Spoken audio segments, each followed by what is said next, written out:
Inside Xbox is here at Treyarch Studios, home to Call of Duty Black Ops. Now, previously, we showed you some of the bigger features, things like theater mode and wager matches and currency, but today we're going to get a little bit more detail, kind of go behind the scenes to some of the design decisions that Treyarch believes will make Black Ops the most refined, competitively balanced Call of Duty game to date.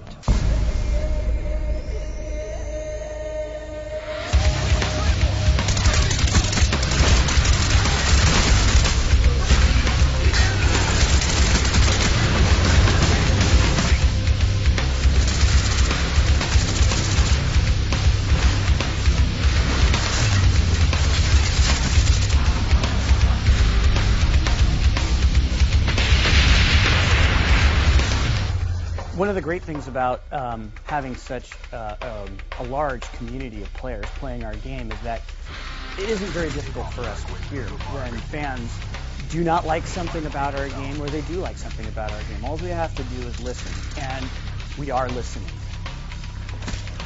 So KillStreaks in Black Ops are they're a little bit different. First of all, we listened to the community and implemented that KillStreaks don't count towards these other kill streaks, because there's a lot of complaints about how kind of the rich get richer and it becomes kind of a griefing mechanic and encourages people to camp and that sort of thing. So we wanted to clean that up a little bit.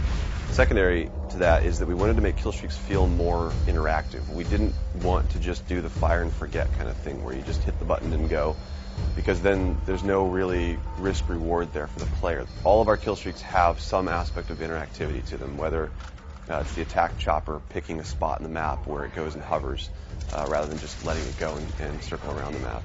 Or with the mortar team, for example, you can pick 3 locations on the map and get a really fast targeted strike to those places. So the perk design philosophy is we want every perk to feel like it supports a specific gameplay style. So we want to kind of beef up this characterization of, if I select a perk, this represents me and how I play the game. So for example, we have a perk called Hacker. Hacker is similar to some of the perks in previous Call of Duty games where they let you see enemy deployed equipment in the world. The difference with Hacker is that you actually can go up to enemy equipment now and hack it so that it turns to your team, and the guy who owns that piece of equipment won't know that you've done that. One of the big changes that we're making in Black Ops multiplayer is that your perk 1 slot is what determines what your character model is. For example, Flak Jacket is one of them. Flak Jacket decreases explosive damage, so the character model is all beefed up. He's kind of, inspired by that bomb diffuser kind of guy with padding and extra elbow pads and knee pads and helmet. So you can tell from a distance at a glance that guy has Flak Jacket as one of his perk 1 slot selections. And if you throw a grenade, he's probably not going to die from the grenade. A lot of suggestions made it in from the community, starting from those objective icons, the A and B icon. They'll fade away if you reticle over them, so no longer are they getting in your way when you're trying to shoot.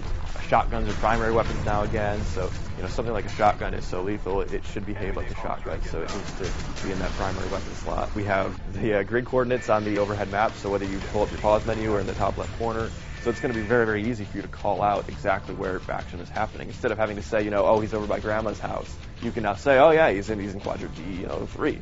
We take suggestions from all sorts of our sub-communities. Another one is this whole new core movement mechanic called diving to prone.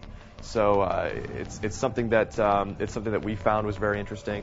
It's used best for evasive and defensive maneuvers, but it really we needed to make sure we balanced that, because we understand that drop shotting is a frustrating thing to some people. So we wanted to make sure that this thing wasn't going to be used aggressively to grief or to frustrate players. So there is sort of a recovery time after you land, and you'll have to take a half second to pull your gun back up. So it's actually a penalty if you try to use it as an offensive maneuver. Little subtle things to the game that I think the fans are really going to like. We hope you've enjoyed our in-depth look at what it takes to put together the multiplayer for a game like Call of Duty Black Ops. Thanks everyone for watching Inside Xbox. It's too close. Fight harder. Care package